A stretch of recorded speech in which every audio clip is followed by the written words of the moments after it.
With no end in sight to the current trade war with China, eyes are turning to the Midwest. Manufacturing and farming, two of Wisconsin's biggest industries, are taking the hardest hit. Ryan Young has reaction from Midwest farmers.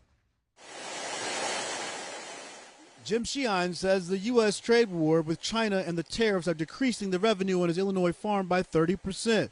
It's really hitting us in the pocketbook pretty hard. Other farmers are much more critical of President Trump. The president is playing footsie with China while America's farmers are on the losing end of the stick. And quite frankly, I don't know why more Midwestern farmers are not outraged. The trade wars are taking a toll on farmers already hit hard by low commodity prices and devastating floods across the Midwest. There's been a wave of farmers declaring Chapter 12 bankruptcy. Here in the Midwest, District of Illinois, Wisconsin, and Indiana, the number of those farm bankruptcy cases doubled in 10 years, according to the District 7 Appeals Court. Jim Sheehan says farmers are taking extreme measures to survive, including when to buy critical machinery. You put off equipment purchases, you really tighten the belt on your expenses. This equipment wears out. It's complex.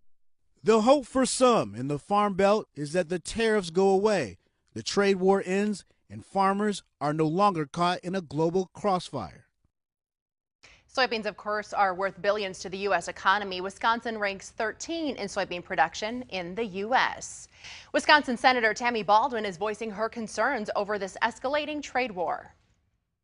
A variety of factors are at play, but I can tell you retaliatory tariffs against cheese that we see in this trade war have been extremely burdensome and a challenge. And between June of 2017 and 18, Wisconsin saw 50 cases of farmers filing for Chapter 12 bankruptcy. Milk prices certainly a big factor in that, but exports continue to also impact our price trends.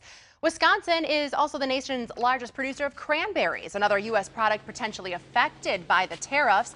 It, though, is not the only crop lawmakers are worried about. We're also a huge producer of ginseng, a product where there's a demand in China for it. But will that demand be there if China slaps on a major tariff, which they've signaled they're going to do?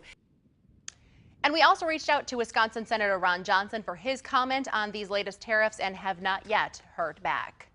We have an update now on lawsuits involving Monsanto. A California jury awarded a couple $2 billion after concluding that exposure to the weed killer Roundup caused their cancer. The verdict is the third straight loss for Bayer, who acquired Monsanto last year and took on more than 13,000 claims tying Roundup to cancer.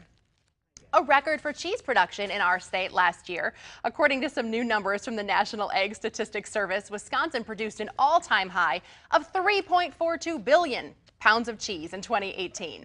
The Badger State produced more than 1/4 of the U.S.'s total cheese.